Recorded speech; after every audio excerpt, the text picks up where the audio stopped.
অনেক দিন পর ভাবলাম যে আজকে একটা রান্না শেয়ার করি আপনাদের সাথে। তো হঠাৎ করে জানি না কেন ভিডিও করার ইচ্ছেটাই চলে গেছে। হ্যাঁ, টানা আমি রান্না দিতাম, টানা প্রচুর রান্না দিয়েছি।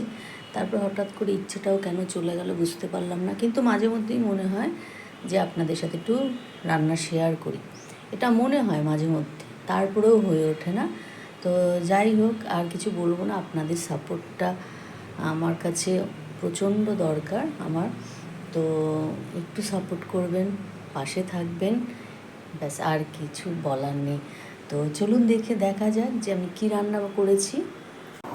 দেখুন, এই লাউয়ের তরকারিটা আপনারাও বাড়িতে বানাবেন, খুব সুস্বাদু, খুব সুন্দর খেতে। আমি একজন মাসিমার থেকেই শিখেছি। কিন্তু প্রথমে আমি মুগ ডালটাকে ভেজে নিচ্ছি, একটু বেশি ভাজা হয়ে গেছে, আপনারা হালকাও ভেজে নিতে পারেন। প্রথমে মুগ ডালটাকে ভেজে নেব, ভেজে ভালো করে ধুয়ে নেব। ধুয়ে এবারে আমি লাউগুলোকে ডুমু ডুমু করে কেটে রেখেছি।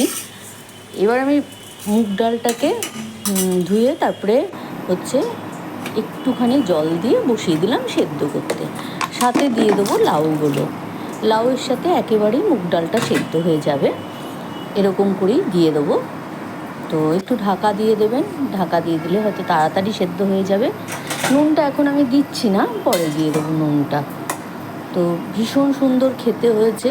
হ্যাঁ, আপনারা না বানালে দেখে অনেক কিছু বোঝা যায় না, নিজে হাতে একবার বানিয়ে খাবেন, তাহলে বুঝতে পারবেন জিনিসটা কত সুন্দর হয়েছে। খুবই ভালো খেতে হয়েছে সত্যি কথা বলতে। আর এরকম একটু ঘাটা ঘাটা করে নেবেন, খুব জল যেন না থাকে। হ্যাঁ, জল থাকলে কিন্তু ভালো লাগবে না তরকারিটা খেতে। তারপরে আমি চাটুর মধ্যে মৌরি, জিরে আর গরম মশলা, 3টে এলাচ, ছোট্ট একটা দারচিনি একটু হালকা ভেজে গুঁড়ো করে নেব।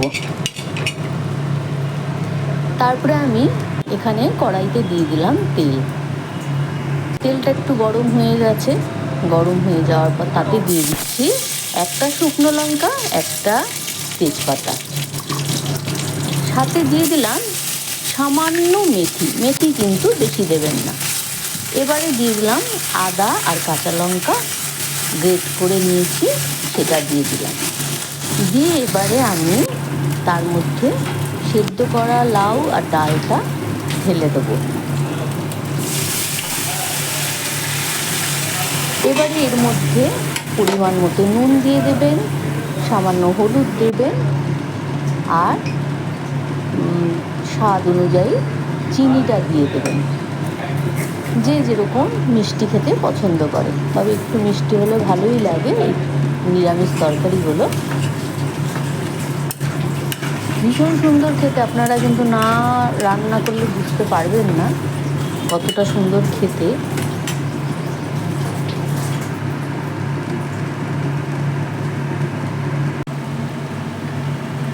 এখন দেখুন একটু মাখা মাখা হয়ে গেছে। এর মধ্যে আমি দিয়ে দিলাম নারকেল কোড়া।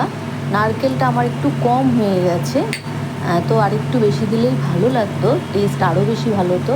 আর ভাজা মশলাটা যে আমি গুঁড়ো করে রেখেছি সেটা দিলাম। এবারে নামানোর সময় দিয়ে দিলাম ঘি। সব শেষে দিয়ে দেবো অল্প করে ধনে পাতা দিয়ে নামিয়ে নেবো। সত্যি বলছি, অসাধারণ খেতে। আপনারা কিন্তু অবশ্যই নিরামিষ দিনে এটা একবার, নিরামিষ দিনে হোক বা আমিষ দিনে হোক, যখনই হোক, আপনারা কিন্তু অবশ্যই চেষ্টা করবেন এটা বানানোর। সত্যি বলছি, আমি একজন মাসিমার থেকে দেখে এটা শিখেছি, আমার খুব ভালো লেগেছে এবং আমার ঘরেরও সবাই বলেছে খুব সুন্দর খেতে হয়েছে।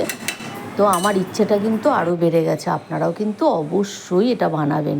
ধন্যবাদ।